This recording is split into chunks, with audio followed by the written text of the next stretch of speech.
Paano po? Paano tayo magiging mapagpasalamat sa anumang kalagayan natin sa buhay?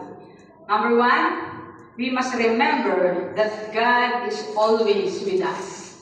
Remember that God is always with us. Alalahanin na laging kasama natin ang Diyos. No matter what we are going through, God never leaves us. Hindi po tayo iniiwan ng Diyos. Ano man po ang ating ginagawa, ano man po ang pinagdadaanan natin, hindi po tayo iniiwan ng Diyos.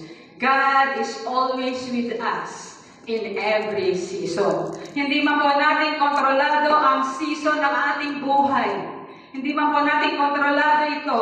Maaari tayo magkaroon ng peace. Hindi man po natin kontrolado, maaari po tayo magkaroon ng kapayapaan dahil hindi po tayo nag-iisa. Sa season ng blessing, God is still with us. At sa season ng trial, sa pagsubok, God is still with us. Nakuha niyo po? In blessing and in trial, God is with us. Palapakan po natin ang Lord, Joshua 1:9. Ano po ang sabi sa Joshua 1:9? Have I not commanded you? Be strong and of good courage. Do not be afraid, nor be dismayed, for the Lord your God is with you wherever you go. Bagamat ito po ay pinangako ng Diyos kay Joshua, pwede po natin itong panghawakan. Dahil tayo po na mga Kristiyano sa ating kapanahunan ay naging bayan din po ng Diyos. Sa Ephesians chapter 1 verse 13, ang mga Kristiyano na kinilala ang Panginoon, ang mga Kristiyano na natutunan nila ang katotohanan na laman nila ay naging bayan din po ng Diyos. Pero pwede po natin panghawakan ang mga pangako sa Old Testament. Nakuha niyo po, ang sabi pong ganon, have I not commanded you?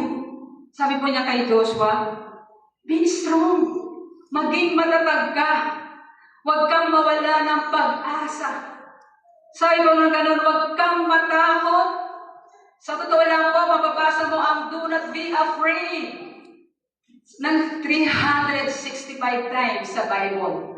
Do not be afraid. Don't fear. Do not be fear. Mababasa po natin 365 times sa Biblia. Do not fear. Sabi po ng Panginoon. Kaya ano man po na-encounter natin ngayon. Ang dami po nahihirapan. Ang dami po nag-text, nag-chat, pastora, hanggang dip-dip na po sa loob ng tahanan namin. Naiiyak ako, siyempre. Anong magagawa ko? Sabi ko kay Kuya Emer, bakit ba sila kukuhan eh? Hindi naman ako marunong din lumangoy, no? So sabi ko, Lord, ikaw na po ang bahala. Nag-post ako, Lord, ano man po ang sitwasyon, magpapatuloy kami magpapasalamat sa iyo. Nakita niyo po yung mga post ko, no? Pinapanalangin ko po ang bawat isa. Hindi ko ba alam kung anong gagawin, pero Lord, makapangyarihan ka at walang imposible sa iyo. Makikita ko po sa kanila, kailan pa kaya bababa? Bumaba na tapos ulit. Pero meron po tayong Diyos na makapangyarihan sa lahat. Hindi po tayo iniiwan ng ating Panginoon. Sabi po sa Isaiah 43 verse 2, kapag dumaan ka sa malalim na tubig, sasamahan kita.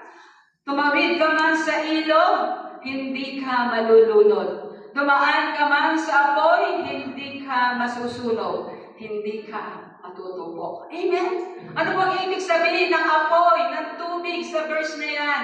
Ibig sabihin po, yung mga problema, yung mga trials, yung mga matinding pinagdadaanan natin. Anong sabi ng Diyos? Sasamahan kita. Amen? Naganda po ng awitin kanina, di mo ba? Hindi lang ako marunong umawit, pero nakaka-bless.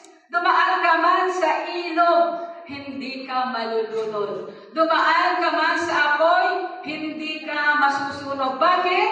Kasama natin ang Diyos. Amen? Palakpakan po natin ang Lord.